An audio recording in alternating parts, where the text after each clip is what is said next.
Some locomotives change railroading, others disappear.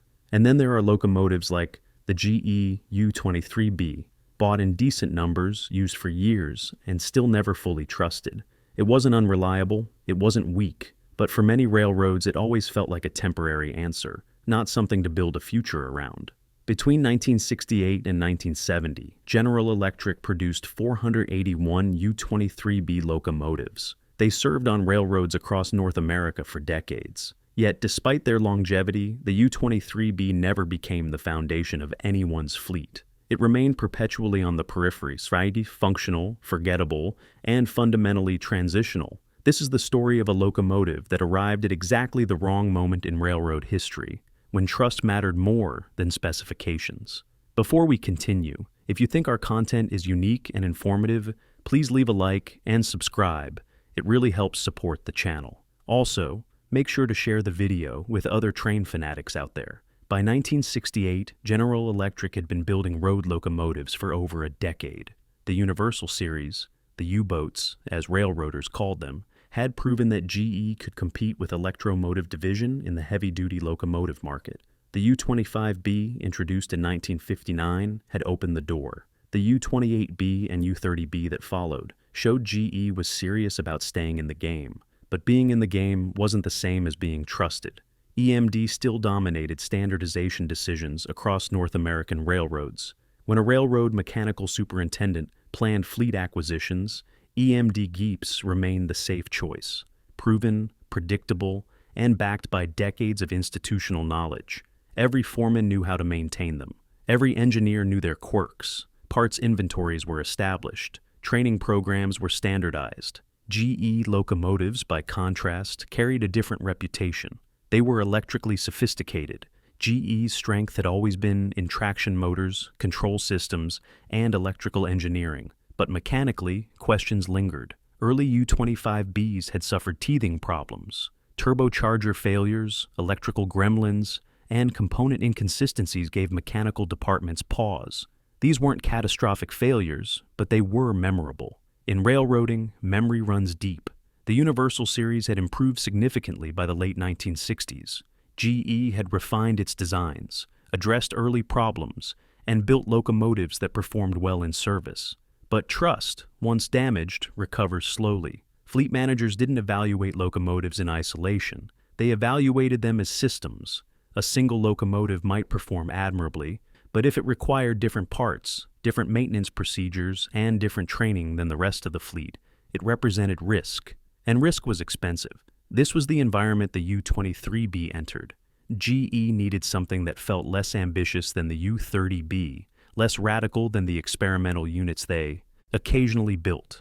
They needed a locomotive that railroads might buy without committing long-term, something conservative enough to slip past the institutional resistance that still favored EMD. The U-23B was GE's attempt to build trust, one careful step at a time. The horsepower race of the 1960s created an unexpected problem.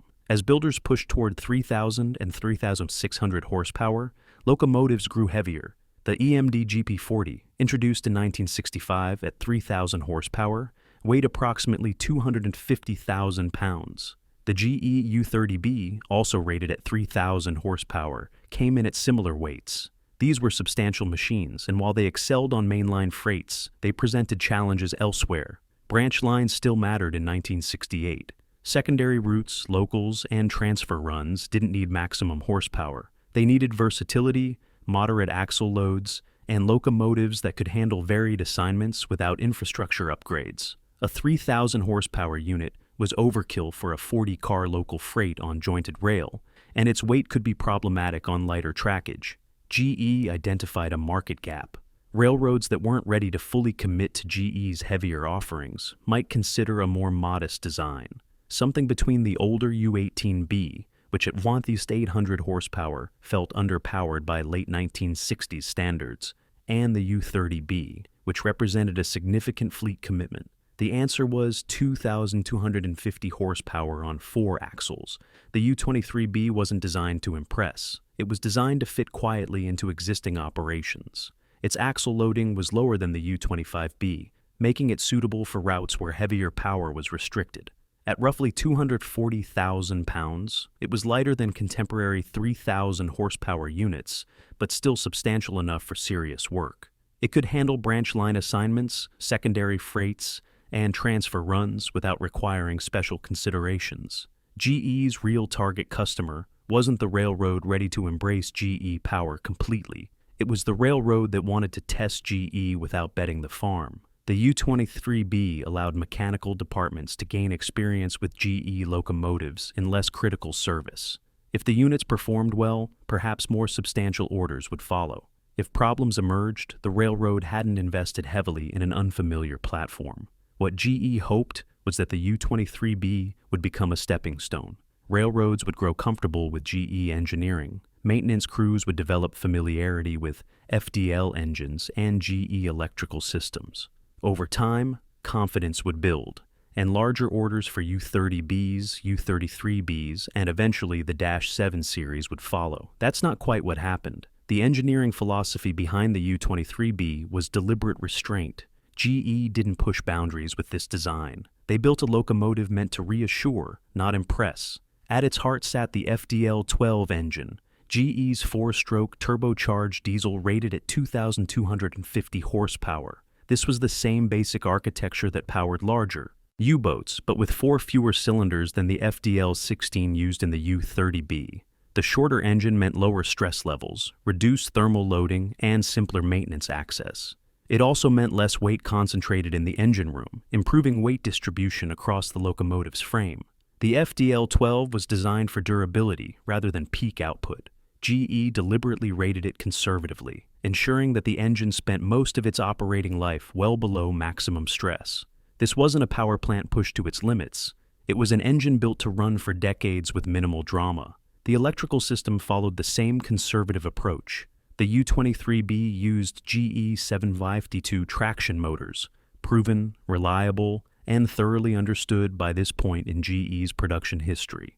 There were no experimental control systems, no radical innovations in electrical architecture. The generator, traction motor connections, and dynamic braking systems were straightforward implementations of established GE practice. This predictability extended to cooling and airflow. The U23B's radiator capacity and cooling fan arrangement were adequate for 2,250 horsepower without needing the aggressive cooling solutions required by higher output locomotives. Thermal management was simpler, which meant fewer potential failure points and easier maintenance. The frame and running gear were equally conventional. GE used their standard FB2 trucks, 4-axle, swing hanger bolster, suspended trucks that had proven themselves on earlier U-boats. The ride quality was predictable, the maintenance procedures were established, and the performance characteristics were well documented. Nothing about the U23B's mechanical layout would surprise a mechanical department that had worked on U25Bs. Even the locomotive's appearance was understated. The long hood was shorter than on U30Bs, reflecting the reduced engine length. The overall proportions were balanced and conventional. This was a locomotive designed not to make statements. What GE deliberately avoided was innovation for innovation's sake. There were no headline-grabbing specifications, no claims of revolutionary performance, no attempts to rewrite the rules of locomotive design. The U23B was a known quantity, predictable, maintainable, and deliberately unexciting. For a manufacturer still fighting to win trust, that made perfect sense. The U23B's problems weren't mechanical failures. They were psychological and operational, which made them harder to overcome. The first issue was power perception. On paper, 2,250 horsepower was adequate for the locomotive's intended assignments. In practice, railroads found it uninspiring. The EMD GP30, rated at 2,250 horsepower, felt livelier off the throttle. The GP35, at 2,500 horsepower, offered a margin that the U23B simply couldn't match. When engineers had 60 cars of manifest freight and a grade ahead, adequate wasn't what they wanted. They wanted margin.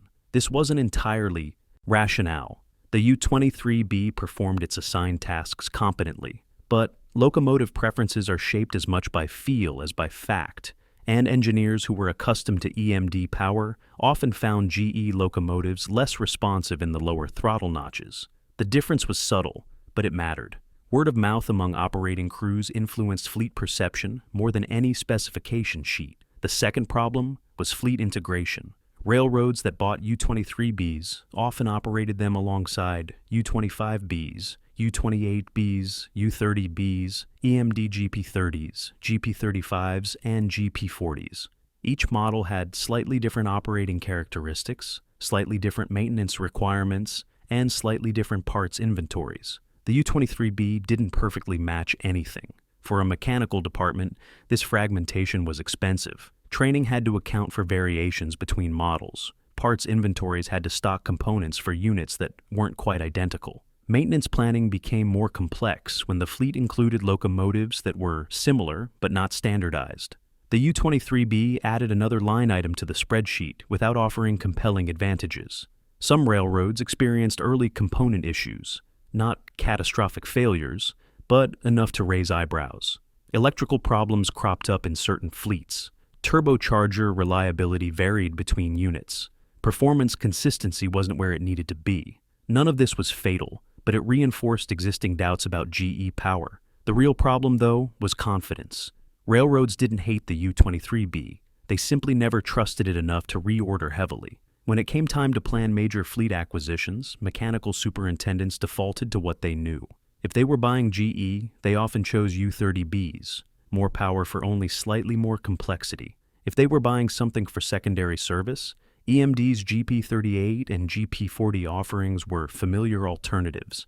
The U23B occupied an uncomfortable middle ground. It wasn't powerful enough to handle mainline freights alongside U30Bs. It wasn't light enough to completely replace older Geeps on branch lines. It was adequate everywhere without being optimal anywhere, and that left it vulnerable. Assignment patterns tell the real story of how railroads viewed the U23B. The locomotive saw extensive use on secondary main lines, routes that carried regular traffic but didn't justify assigning the newest, most powerful units. These were the lines where traffic had declined from peak levels, but still mattered enough to require reliable power. The U23B fit this role reasonably well. It could handle 50 to 70 car freights on moderate grades without assistance, and it didn't represent a major investment in any single route.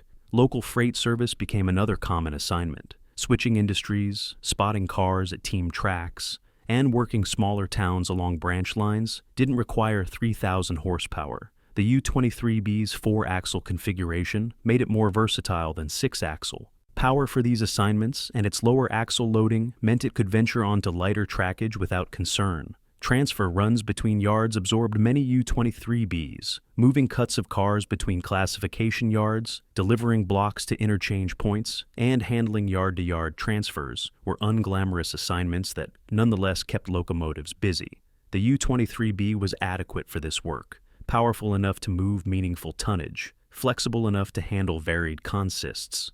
What's notable is where U23Bs rarely appeared: flagship freights. Railroads assign their most trusted power to their most important trains. The morning priority intermodal, the solid unit coal train, the through manifest that represents time-sensitive revenue, these trains get the locomotives the railroad has the most confidence in. U23Bs rarely received these assignments. This created a self-reinforcing cycle. Because U23Bs worked secondary assignments, they had lower visibility. Operating supervisors and mechanical departments paid more attention to the locomotives handling critical trains. When performance issues emerged on a U23B working a local freight, it didn't generate the same urgency as problems with a U30B on the main line. The U23B's reputation never improved because it never got the opportunity to prove itself on assignments that mattered most. As GE's -7 series arrived in the mid-1970s, the B-23-7 and B-37, the U23B moved further down the priority ladder. It wasn't scrapped immediately. Many units continued working into the 1980s and beyond, but they were displaced to increasingly marginal assignments. Some found second careers on short lines and regionals, where their moderate horsepower and simpler maintenance requirements were actually advantages. A number of U23Bs were sold or leased to smaller railroads and industrial operations. Away from the intense scrutiny of Class I mechanical departments, they often performed reliably for years. Their limitations mattered less on railroads where 2,250 horsepower was perfectly adequate for typical trains. The U23B represents something more interesting than failure. It represents a moment of institutional uncertainty in North American railroading. In the late 1960s, railroads were navigating a transition they didn't fully understand. The merger wave was accelerating. Traffic patterns were shifting. The relationship between railroads and their suppliers was evolving. EMD's dominance was no longer absolute, but GE hadn't yet earned the trust necessary to become a true alternative. The U23B arrived during this uncertain period as GE's attempt to build confidence incrementally. That strategy didn't quite work. Railroads that bought U23Bs generally didn't come back for more. They either moved to higher horsepower GE units or returned to EMD for their next orders. The U23B remained a test, a trial run, a way to gain experience without committing fully. It was never the foundation of anyone's fleet strategy. And yet it wasn't a failure.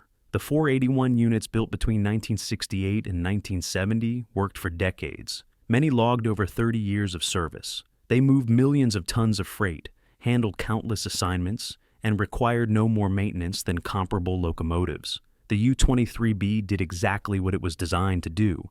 It just never inspired the confidence necessary to become more than a transitional design. What the U23B demonstrates is that railroads don't just buy locomotives. They buy confidence. They buy institutional familiarity. They buy the assurance that when something breaks at 2 a.m. in a remote location, the parts exist, the mechanics know the procedures, and the replacement unit waiting in the yard is close enough to identical that the train can keep moving. The U23B never fully earned that confidence, not because it failed mechanically, but because it arrived when GE was still building credibility, one locomotive at a time. By the time GE introduced the -7 series in 1976, the company had learned these lessons. The B-23-7 that replaced the U-23B wasn't radically different in horsepower or configuration, but it represented a more mature engineering philosophy and benefited from GE's growing reputation. More importantly, it was part of a comprehensive locomotive family, from the B-23 and 07 through the massive C-36-7, that allowed railroads to standardize on GE power across their entire fleet if they chose to. The U-23B couldn't offer that. It was a single data point, not part of a system. The U-23B didn't fail. It simply arrived at a moment when railroads weren't ready to believe in it. And in an industry where belief matters as much as specifications, that made all the difference.